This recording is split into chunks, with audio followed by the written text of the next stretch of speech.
Pada Jumat 9 Agustus 2024, sebuah video ramai dibicarakan warganet di media sosial Telegram.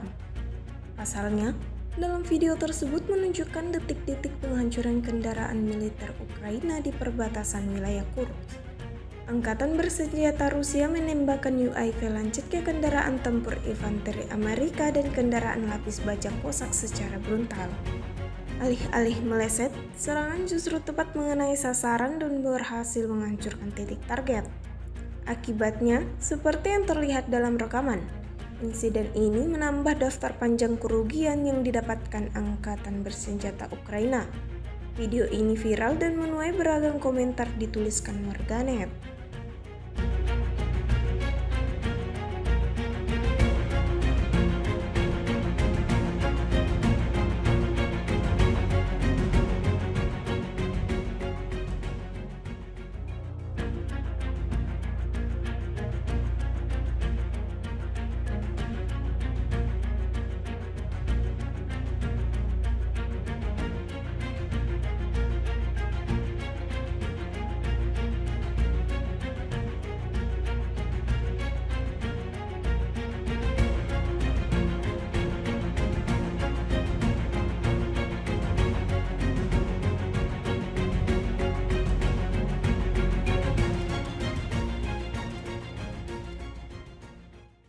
Download Tribun X sekarang, menghadirkan lokal menjadi Indonesia.